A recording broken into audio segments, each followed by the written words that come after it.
नमस्कार, खबर दोपहर देख रहे हैं आप और मैं हूं आप सबके साथ अनूप। शुरुआत एक बड़ी खबर से करते हैं जो दिल्ली से इस वक्त आ रही है। सीएम नीतीश कुमार से ललन सिंह दिल्ली में मुलाकात उन्होंने की है। कामराज लेन स्थित आवास पर नीतीश कुमार से मुलाकात हुई ललन सिंह की और काफी देर तक दोनों नेताओं के बीच बातचीत भी हुई है।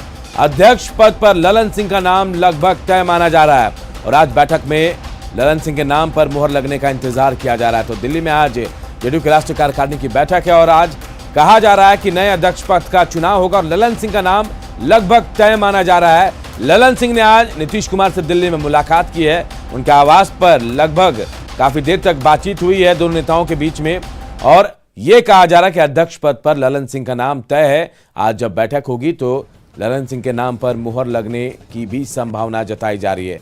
तो काफी देर तक नीतीश कुमार और ललन सिंह के बीच बातचीत हुई है और बेहद अहम यह मुलाकात, क्योंकि इस वक्त नए अध्यक्ष पद की रेस में ललन सिंह सबसे आगे हैं, क्योंकि आरसीपी सिंह केंद्रीय मंत्री बन गए हैं और अब उनकी जगह नया अध्यक्ष पार्टी को मिलना है और ललन सिंह का नाम लगभग तय माना जा रहा है। और अमितेश हमारे साथ दिल्ली से सीधे हमारे सहयोगी जुड़े हुए हैं। अमितेश, इस मुलाकात के क्या मायने निकाले जाएं? क्या मान लिया जाए कि अब तय हो गया पूरी तरीके से कि ललन सिंह अगले अध्यक्ष होंगे जेडीयू के?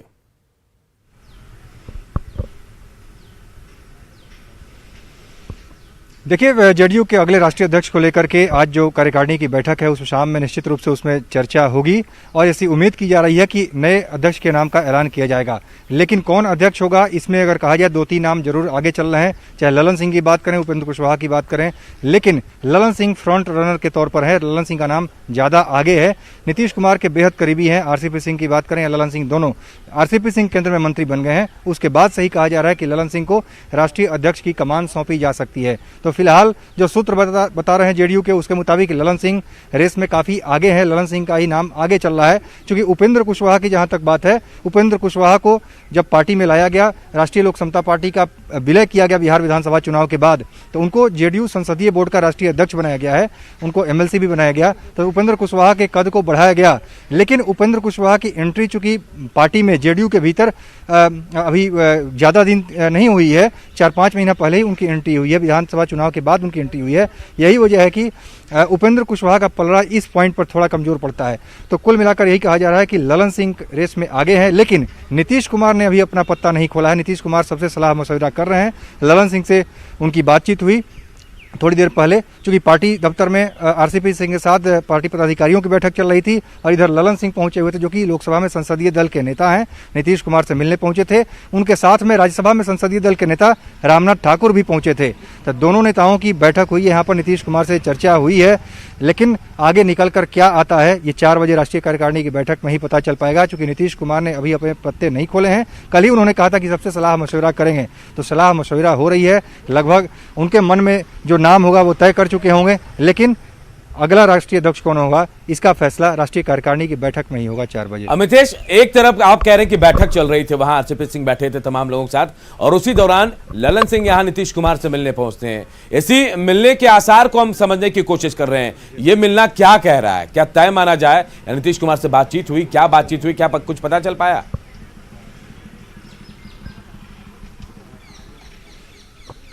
देखिए, जो आरसीपी सिंह की बैठक चल रही थी वो बैठक थी आज शाम को 4 बजे। पार्टी कार्यकारिणी की जो बैठक है उसके लिए एजेंडा तैयार हो रहा था, किन किन प्रस्तावों को लाया जाएगा। तो उस प्रस्ताव में जो जैसा मैंने बताया है कि नीट एग्जाम में जिस तरह से 27% ओबीसी आरक्षण और 10% ईडब्ल्यूएस के लिए जो आरक्षण का प्रावधान किया गया उसके लिए धन्यवाद प्रस्ताव आएगा। इसके अलावा जातिगत जनगणना को लेकर के मांग होगी और जो रोहिणी कमीशन की सिफारिश है उसे लागू करने की मांग की जाएगी और जनसंख्या नियंत्रण के लिए ये प्रस्ताव पारित किया जाएगा कि आप इसको जबरन जनसंख्या नियंत्रण के लिए हम किसी को फोर्सफुली नहीं कर सकते हैं, इसके लिए बाध्य नहीं कर सकते हैं। तो इस मुद्दे पर जेडीयू थोड़ा सा बीजेपी से अलग, जेडीयू का रुख रहेगा। इन तमाम मुद्दों पर चर्चा हुई है, लेकिन राष्ट्रीय अध्यक्ष का जहाँ तक सवाल है उस मुद्दे को लेकर के आज नीतीश कुमार सलाह मशविरा कर रहे हैं अलग अलग लोगों से। और अभी थोड़ी देर पहले जो ललन सिंह पहुंचे हुए थे और रामनाथ ठाकुर भी आए थे, उन लोगों से उनकी बातचीत हुई है और तमाम लोगों से चर्चा के बाद नीतीश कुमार शाम को 4 बजे जब राष्ट्रीय कार्यकारिणी की बैठक होगी उसमें उम्मीद की जा रही है कि अपना पत्ता खोलेंगे और नीतीश कुमार की बात सभी लोग मानेंगे। सबने कहा है, चाहे आरसीपी सिंह की बात करें या उमेश कुशवाहा की बात करें, उपेंद्र कुशवाहा की बात करें, सबने यही कहा है कि पार्टी के सर्वमान्य नेता है नीतीश कुमार, उनका जो फैसला होगा वही सर्वमान्य होगा। सभी लोग तो आज उसको नीतीश मानेंगे। कुमार नीतीश तय कुमार ने भी करेंगे कि इंडिकेट कौन किया अगला था अध्यक्ष कि होगा दिल्ली पहुंचे हैं तो जेडीयू सभी का, लोग- क्योंकि नीतीश कुमार ही वो नाम का खुलासा करेंगे कि किसे बनाया जाए राष्ट्रीय अध्यक्ष। लेकिन ललन सिंह का नाम सबसे आगे चल रहा रेस में और उनका नाम लगभग तय माना जा रहा है। चलिए इंतजार करते हैं 4 बजे जब बैठक होगी नीतीश, उस वक्त भी आपसे जुड़ेंगे और तमाम जो मसले हैं, जो भी निकलकर सामने आएंगे फैसले, उन पर भी बातचीत करेंगे आपसे। फिलहाल बहुत बहुत शुक्रिया आपका।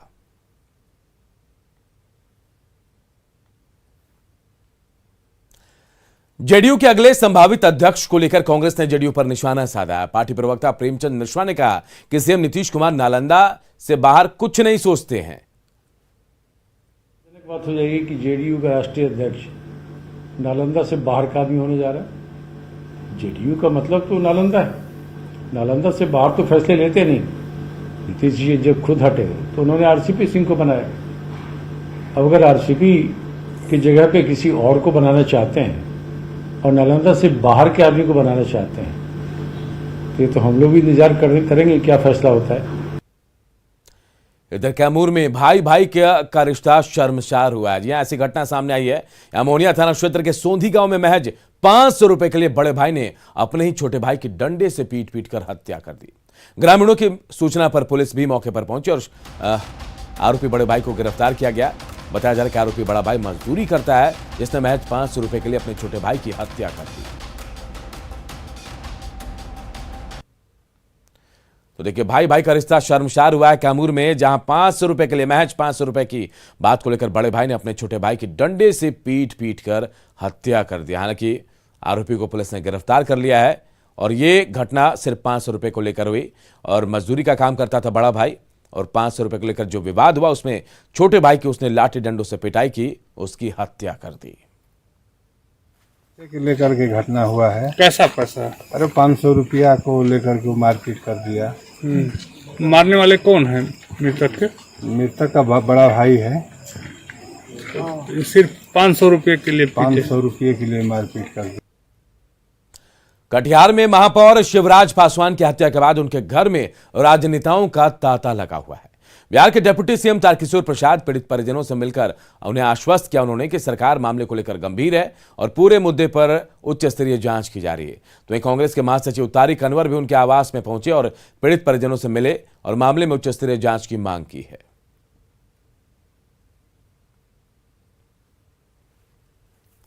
ये है वो किसी भी कीमत पर नहीं बचेंगे, क्योंकि हमारी सरकार इस मामले में काफ़ी सख्त है और अपराधियों को पकड़ने के लिए हर स्तर की कार्रवाई की जाएगी। सर, लंबे तौर पर निजी तौर पर भी कोई कारण समझ में आया, क्या कारण है? नहीं, देखिए, ये अनुसंधान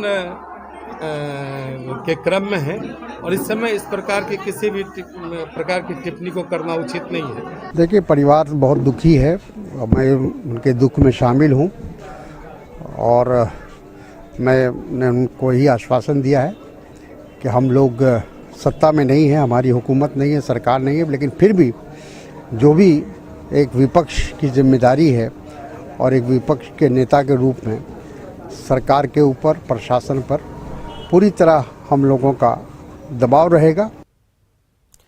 एलएचबी स्कूल पटना सिटी की नर्सिंग की छात्राएं आज से हड़ताल पर चली गई हैं और कोरोना जांच से लेकर वैक्सीनेशन का काम ठप कर दिया है। नर्सिंग छात्राएं मांगों को लेकर सिविल सर्जन कार्यालय पहुंची, जहां कार्यालय का सभी ने घेराव किया।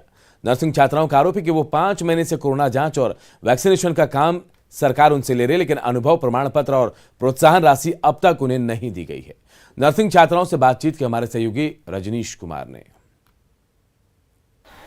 प्रोत्साहन राशि और एक्सपीरियंस सर्टिफिकेट की मांग को लेकर एलएचबी स्कूल पटना सिटी की नर्सिंग छात्राएं आज से स्ट्राइक पर चली गई हैं और सिविल सर्जन कार्यालय में घेराव करने के लिए पहुंची हैं। सभी छात्राएं पिछले 5 माह से लगातार कोविड में ड्यूटी कर रही हैं, यानी वैक्सीनेशन से लेकर जो कोरोना जांच है, टेस्टिंग का काम इन लोगों के जिम्मे दिया गया है। यहाँ तक कि टीका एक्सप्रेस में भी ये लोग लगातार सहयोग बटा रही है। बावजूद प्रोत्साहन राशि के लिए अब तक घोषणा नहीं की गई है, ना ही इन लोगों को एक्सपीरियंस सर्टिफिकेट दिया गया है। ऐसे में ये लोग आज से काम बंद कर दी है और देख सकते हैं कि घेराव करने के लिए पहुंची हैं। हम बात करते हैं यहाँ पर जो स्टूडेंट आई है, क्या डिमांड है आप लोगों का? हम लोग को एक्सपीरियंस सर्टिफिकेट चाहिए और मानदेय चाहिए। जो हम लोग इतना दिन से ड्यूटी कर रहे हैं उसके लिए हम लोग को सर्टिफिकेट चाहिए और फिर सर्टिफिकेट में वो वैल्यू मिले जिससे हम लोग कोरोना में ड्यूटी किए हैं। सर हम लोग 4 बार 5 बार पहले भी बोल चुके हैं, लेकिन हमेशा बोला जाता है कि लेटर आगे पहुंच गया, लेकिन आगे से कोई नोटिस हम लोग को अभी तक कोई इन्फॉर्मेशन नहीं मिला है, कोई रिस्पॉन्स ही नहीं है। आज भी हम लोग यहाँ 9 बजे से आए हुए हैं, बारिश में भीग रहे हैं, लेकिन कोई सुनने वाला नहीं है। CS में हम 11:30 बजे अभी आई हैं। अभी सिविल सर्जन ऑफिस आई हैं आप, किसी से मुलाकात हुई है, कोई आश्वासन मिला? सिविल सर्जन आई हैं, सिविल सर्जन से मिले हैं हम लोग। सिविल सर्जन बस बोली है कि आप लोग 10 तारीख तक ड्यूटी किए, उसके बाद आप लोग का बात आगे बढ़ाया जाएगा और मानदेय के लिए बोला जाएगा, पर उससे हम लोग को नहीं लग रहा है कि कोई उम्मीद, हम लोग नहीं लग रहा है कि उससे कुछ मिलेगा। बिल्कुल, तो ये नर्सिंग छात्राएं हैं जो लगातार प्रोटेस्ट कर रही हैं और इस वक्त सिविल सर्जन से भी मुलाकात की है। सिविल सर्जन अंदर में है, लेकिन अभी कोई भरोसा नहीं दिया गया है। ऐसे में जो टेस्टिंग का काम है या वैक्सीनेशन का काम है वो अभी फिलहाल बाधित कर दिया गया है, क्योंकि पिछले 5 माह से ये लोग काम कर रही हैं, लेकिन स्टाइपेंड के अलावा कुछ नहीं हासिल हुआ है। ऐसे में अभी ये लोग लगातार डिमांड कर रही हैं कि जब तक एक्सपीरियंस सर्टिफिकेट की बात सरकार नहीं करेगी, जब तक हाथ में मिलेगा नहीं और जब तक प्रोत्साहन राशि की घोषणा नहीं होगी, तब तक हम लोग काम पर वापस नहीं लौटेंगे। रजनीश कुमार, न्यूज़ 18 पटना। अरवल जिला सदर अस्पताल में निर्माणाधीन ऑक्सीजन प्लांट का पूर्व उप मुख्यमंत्री सुशील कुमार मोदी ने निरीक्षण किया। उन्होंने कहा कि बिहार के करीब 62 अस्पतालों में ऑक्सीजन प्लांट का निर्माण कार्य युद्ध स्तर पर चल रहा है। उन्होंने दावा किया कि अरवल में 15 अगस्त से ऑक्सीजन प्लांट से ऑक्सीजन की सप्लाई शुरू हो जाएगी। अरवल सदर अस्पताल में 70 बेड पर ऑक्सीजन प्लांट के माध्यम से मरीजों को ये सुविधा दी जाएगी।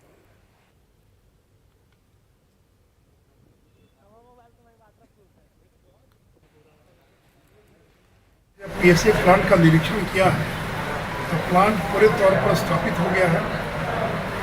अब केवल अस्पताल के अंदर जो पाइपलाइन बिछाया जाना है उसका काम चल रहा है और ये हर हालत में 15 अगस्त के पूर्व यहाँ पर चालू हो जाएगा। नेटवर्क 18 फेडरल बैंक संजीवनी गाड़ी भारत के कोविड प्रभावित जिलों में जा रही है। वैक्सीन के लिए जागरूकता फैलाने की हमारी इस मुहिम को आप भी अपना सहयोग दीजिए। चलिए आपको दिखाते हैं संजीवनी गाड़ी अब तक कहां कहां गई और आज कहां है।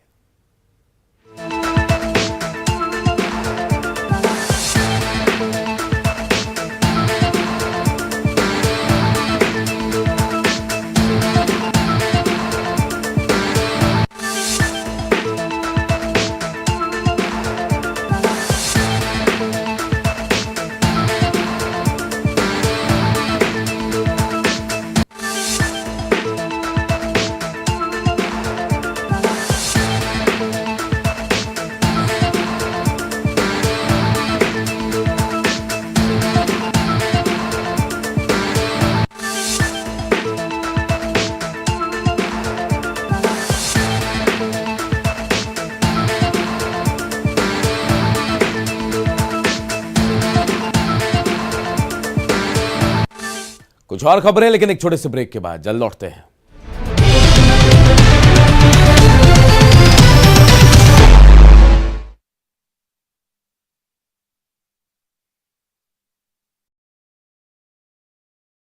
संपर्क सड़क कट गया है।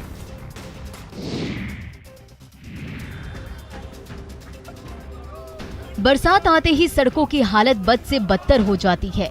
ये नजारा है मधेपुरा स्थित मुख्य सड़क NH 107 का, जहां जल जमाव की दिक्कत इतनी बढ़ गई है कि सड़क पर वाहन तो दूर, पैदल चलना भी मुश्किल हो रहा है। इसी दौरान मीरगंज चौक जाने वाली सड़क पर हुए जल जमाव और कीचड़ के विरोध में CPI कार्यकर्ताओं ने बीच सड़क पर ही धान रोपना शुरू कर दिया। उनका आरोप है कि सालों से विकास के नाम पर लोगों से सिर्फ छल किया जा रहा है। कार्यकर्ताओं ने चेतावनी देते हुए कहा कि अगर इस बदहाल सड़क को जल्द ही दुरुस्त नहीं किया गया तो वो प्रशासन के खिलाफ आंदोलन करेंगे। स्टेट हाईवे पे और ये महीनों जल लगा रहता है, इसका यही है विकास, इनका विकास छलावा है, जनता को धोखा है। देख रहे हैं जनजलाओ, जब तक कि जनजलाओं का निराकरण नहीं होगा हम लोग आंदोलन को उग्र करेंगे। इसकी जवाबदेही केंद्र और राज्य सरकार की होगी। मुजफ्फरपुर में बूढ़ी गंडक नदी का जलस्तर काफी घट गया है। नदी के घटाव से लोगों को राहत तो महसूस हुई है, लेकिन बाढ़ पीड़ितों की मुश्किलें कम होने की जगह बढ़ने लगी है। कांटी अंचल के मुजफ्फरपुर में कई परिवार अभी भी नदी के बांध पर पॉलीथीन शीट के नीचे रह रहे हैं। इनके घर से पानी तो निकल गया है, लेकिन अपने पीछे कीचड़ और दलदल छोड़ गया है। तो वहीं कई लोगों की झोपड़ियां पानी में बह गई है। गरीबों की इस बस्ती में अधिकांश लोगों के तन पर पूरे कपड़े तक नहीं हैं, तो कुछ लोग मैले कुचैले एक कपड़े में जी रहे हैं। बाढ़ समाप्ति की घोषणा के बाद सभी सामुदायिक किचन बंद हो चुके हैं, जिससे सड़क पर रह रहे इन लोगों को 2 जून की रोटी नहीं मिल पा रही है। पॉलीथीन के तंबू में चूल्हा नहीं है, लोग ईंट जोड़कर जैसे तैसे 2 रोटी पकाकर गुजारा कर रहे हैं। बाढ़ का पानी भले ही चला गया हो, लेकिन अपने पीछे कभी न भूलने वाला मंजर छोड़ गया है।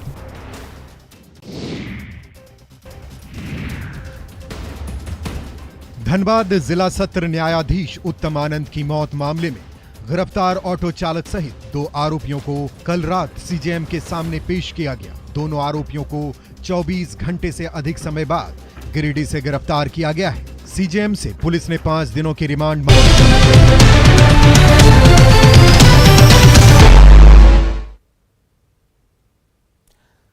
बिहार में बाढ़ से आई तबाही थमने का नाम नहीं ले रही है। बाढ़ के बाद अब कटाव के कारण कई घरों का अस्तित्व खतरे में है।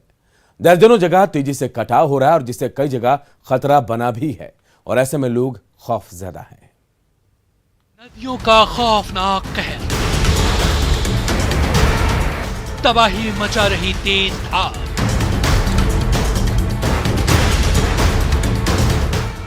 नदी में समा रहे जमीन घर,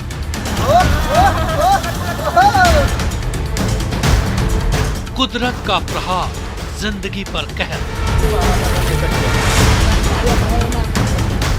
नदियों को मनाने का जतन भरपूर।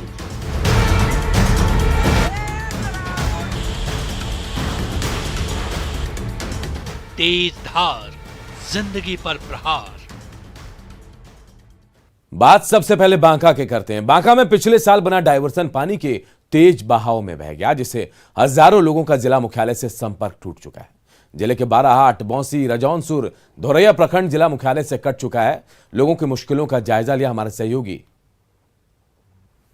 अभी हम चांदन नदी का डायवर्सन पे खड़ा है, जो कि 1.5 साल पूर्व चांदन नदी टूटने के बाद इस डायवर्सन को बनाया गया था। और इस डायवर्सन के बनने के बाद से बांका ढाका मोड़ से लेकर जो अंतर्राज्यीय मार्ग है भागलपुर हसदिया मार्ग को जोड़ता था, जहाँ की लोगों को काफ़ी सुविधा होती थी। इस डायवर्सन के बनने के बाद से 4 प्रखंड का सीधा संपर्क बांका ज़िला मुख्यालय से स्थापित था। लेकिन पिछले दिनों लगातार बारिश होने के बाद दक्षिणी क्षेत्र के कैचमेंट एरिया में बहुत ज़्यादा पानी आने से अचानक जल स्तर बढ़ने से डायवर्सन बह गया है और लोगों को काफ़ी परेशानी हो रही है। हमारा जो लाइफ लाइन डायवर्सन है, इसमें 4 प्रखंड को जोड़ने वाला ये रास्ता है, और अगर ये आज कटाव हो जाता है तो आज के बाद ये 4 प्रखंड के लोग 25 किलोमीटर घूम के यानी अमरपुर इंग्लिश मोड़ होते हुए ही जाना पड़ेगा, दूसरा कोई रास्ता नहीं है। प्रखंड के जितने भी कर्मी हैं, लगभग बांका जिला मुख्यालय में बहुत सारे कर्मी रहते हैं, उनको जितने अंचल कार्यालय हैं, प्रखंड कार्यालय हैं, 4 है, तो चारों में जाना आना। उसके दूसरा अभी पंचायत चुनाव आगामी होने वाला है, इससे भी लेकर के कर्मियों को जिला मुख्यालय से जुड़ाव थोड़ा कट जाएगा। आज जिलाधिकारी एवं अन्य अधिकारियों से बात करूंगा, जो डायवर्सन का पोर्शन टूटा है उसको तुरंत बनाने का काम करें। जल्द से जल्द डायवर्सन बनाना बहुत ज़रूरी है, ताकि 4 प्रखंड के लोगों का संपर्क जिला मुख्यालय से जल्द स्थापित हो सके। जिला प्रशासन से लोग मांग कर रहे हैं कि जल्द से जल्द डायवर्सन को दुरुस्त किया जाए, ताकि लोगों का आवागमन पूरी तरह से सुचारू रूप से जारी रह सके। Nagendra, news 18 network, Banka. राजधानी रांची की सड़कों पर पानी भर जाने के बाद कुछ लोग इसमें अपना निवाला भी ढूंढ रहे हैं। अरगोड़ा के पास युवकों की एक टीम तालाब की मछली सड़क पर आ जाने के बाद उसे पकड़ने में लगे हैं। कुछ के हाथ पानी में खाली रह जा रहे थे, कुछ के हाथ मछली भी लग रही है।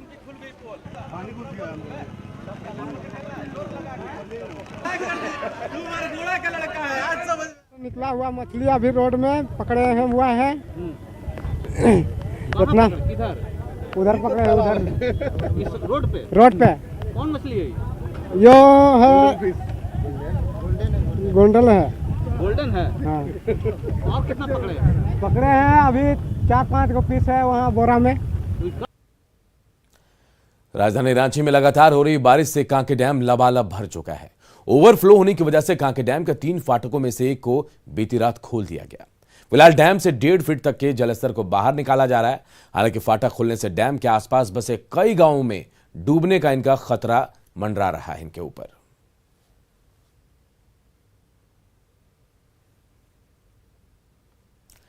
कोविड-19 के खिलाफ सुरक्षा कवच यानी टीका ना लगवाना बेहद खतरनाक साबित हो सकता है। ऐसे कई लोग हैं जिन्होंने अपनों को खो दिया और अब जाकर उन्हें एहसास हुआ। कोविड-19 टीकाकरण को लेकर नेटवर्क 18 और फेडरल बैंक की जागरूकता मुहिम संजीवनी खुराक जिंदगी के तहत हमने कर्नाटक में दक्षिण कन्नड़ क्षेत्र के दूर दराज के गांवों का जायजा लिया और ऐसे एक परिवार से मिले। आइए देखते हैं ये रिपोर्ट।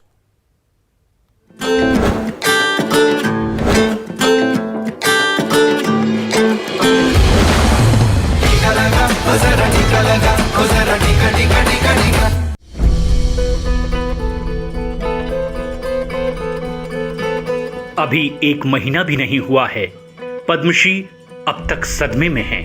उनकी मां Sharada Gowda high blood pressure से पीड़ित थीं। हाल ही में परिवार के 3 सदस्य कोरोना पॉजिटिव हो गए, जिनमें पद्मश्री भी शामिल थीं। 2 हफ्ते बाद पद्मश्री की मां कोरोना से जंग हार गईं। First of all, I never took corona very serious. We are mostly isolated and our most works with the nature. So I thought we are very healthy.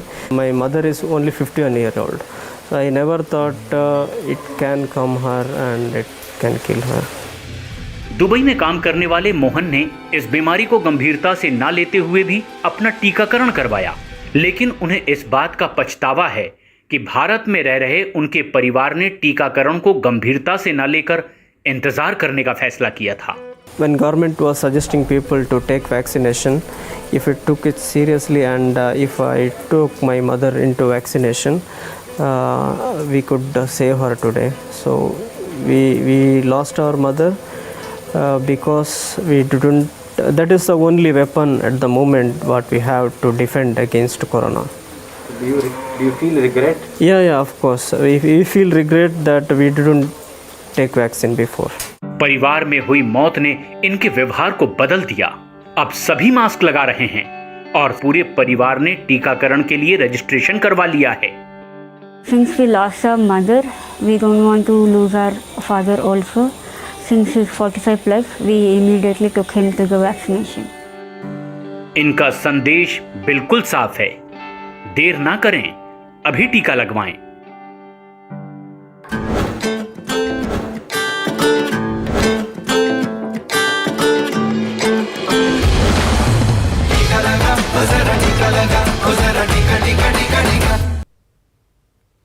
और इस बुलेटिन में इतना ही, लेकिन खबरें लगातार जारी है। देखते रहिए न्यूज़ 18 बिहार झारखंड।